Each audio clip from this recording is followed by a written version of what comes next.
আজ আমরা শিখব কিভাবে মাইক্রোসফট অফিস ওয়ার্ডে আমাদের ভারতীয় পতাকা বা ইন্ডিয়ান ফ্ল্যাগ তৈরি করা যায়। প্রথমে ইনসার্ট মেনুতে যাব। ইনসার্ট মেনুতে যাওয়ার পর আমরা শেপসে যাব।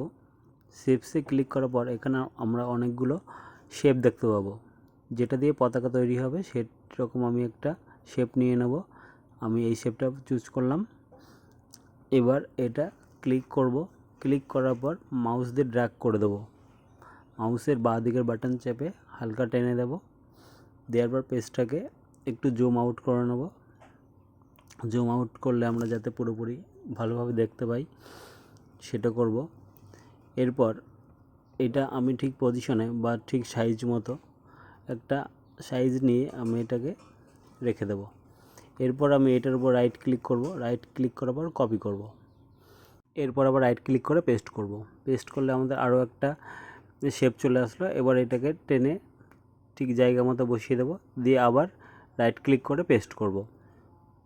এছাড়া আমরা কিবোর্ড থেকে Ctrl+C করে কপি করতে পারি এবং Ctrl+V করে পেস্ট করতে পারি। আমি আবার পেস্ট করলাম। এখানে পেস্ট করার পর জায়গা মতো বসিয়ে দিলাম শেপটাকে। এবার আমরা আবার ইনসার্ট মেনুতে যাব। ইনসার্ট মেনুতে যাব কারণ হচ্ছে আমাদের অশোক চক্রের জন্য যে মাঝখানে গোলটা দেওয়া থাকে বা রাউন্ডেড করা থাকে, সেইখান থেকে একটা শেপ নেব। শেপটা নেওয়ার পর আমি একদম পুরো মাঝখানে, আমাদের পতাকার মাঝখানে এটাকে ঠিক সাইজ মতো বসিয়ে দেবো। উপরে যতটা প্রয়োজন বা নিচে যতটা প্রয়োজন বসিয়ে দিলাম।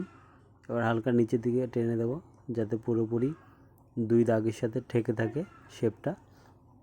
এবার দেওয়ার পর আমরা আবার ইনসার্ট মেনুতে যাব। ইনসার্ট মেনুতে যাওয়ার পর আমরা শেপ, যেখান থেকে শেপ নিয়েছিলাম সেখানে যাব। যাওয়ার পর এবার লাইন বলে একটা শেপ, যেটাতে আমরা সোজা দাগ দেখতে পাই, সেই শেপটা নেব। সেই শেপটা নেব কারণ হচ্ছে মাঝখানে আমাদের অশোক চক্রের মাঝখানে 24টা দাগ দেওয়া থাকে, সেই দাগগুলো দেওয়ার জন্য আমরা লাইন শেপটা নেব। নেওয়ার পর আমরা মাঝে ওই গোলটার মধ্যে দুই সাইডে বা দুই দাগে ঠেকিয়ে আমরা দাগটা টেনে দেবো। তার আগে আমি একটু জুম করে নিই যে আমাদের দেখতে সুবিধা হবে দাগটা দেওয়ার জন্য। জুম করলাম, করার পর আমি শেপ তো নিয়ে রেখেছি, এবার ওটাকে ড্র্যাগ করে দিচ্ছি বা টেনে দিচ্ছি। এইভাবে আমরা দাগগুলো দিতে থাকবো। পরপর দাগগুলো আমরা দিয়ে যাব এখানে। আবার আমি বারবার আমার যতক্ষণ প্রয়োজন আমরা শেপ থেকে লাইনটা নেব, আবার জায়গা মতো বসিয়ে দিয়ে আবার লাইনে গিয়ে আবার আমরা শেপটা নিতে পারবো।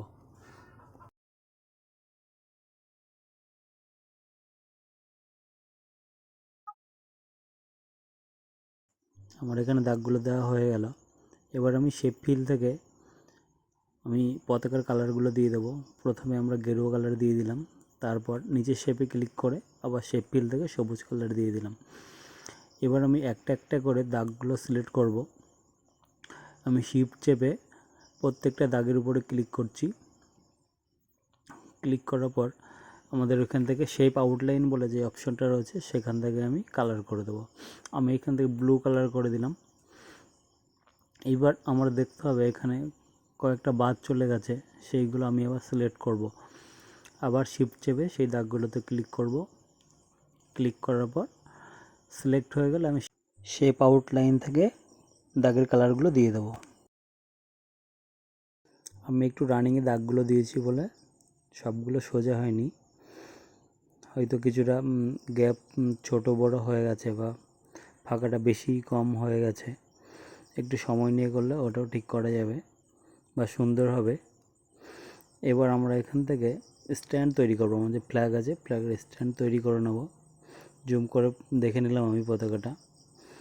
এবার স্ট্যান্ড তৈরি করতে গেলে আমাকে ইনসার্ট মেনুতে গিয়ে শেপ থেকে একটা শেপ নেব, যেটা হতে পারে রেক্ট্যাঙ্গেল বা কোনো স্ট্যান্ড তৈরি হবে সেই রকম যে কোনো একটা শেপ। আমি এখান থেকে রেক্ট্যাঙ্গেলটা নিলাম। নেওয়ার পর আমরা ড্র্যাগ করছি। মাউসের বাম দিকের সুইচ চেপে ধরে টান দিলাম বা ড্র্যাগ করে দিলাম, স্ট্যান্ডটা তৈরি হয়ে গেলে এবার আমি স্ট্যান্ডটা রাখার জন্য নিচে সিঁড়ির মতো কতগুলো ধাপ তৈরি করব।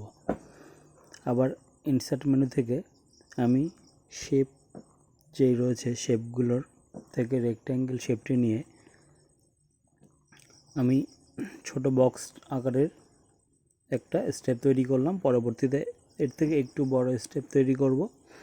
এইভাবেই পরপর 3টে স্টেপ তৈরি করে আমি রেখে দেব।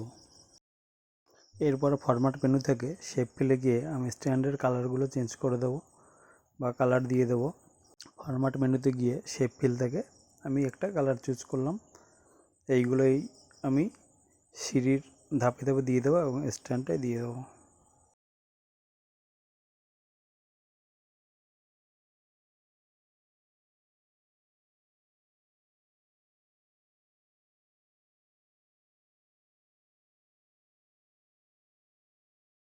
আমাদের পতাকা রেডি হয়ে গেছে। এবার আমি লিখব হচ্ছে 15ই আগস্ট 2024। সেটার জন্য আমি ইনসার্ট মেনু থেকে ওয়ার্ডারে গিয়ে একটা ওয়ার্ডার স্টাইল নিয়ে আমি এখানে 15ই আগস্ট 2024 লিখে দিচ্ছি। লেখার পর ওকে করছি।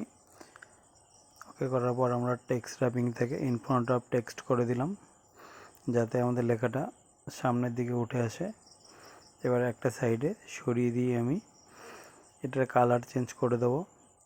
আমি শেপ ফিল থেকে গ্রেডিয়েন্ট ফিল করে দেবো। এখানে যে কোনো একটা স্টাইল চুজ করব। চুজ করার পর গ্রেডিয়েন্ট ফিলের যে কালার, যে কোনো একটা কালার চুজ করে আমি 15ই আগস্ট 2024 এটাকে রেখে দেব। জয় হিন্দ, বন্দে মাতরম। ভিডিওটি শেষ পর্যন্ত দেখার জন্য সবাইকে ধন্যবাদ।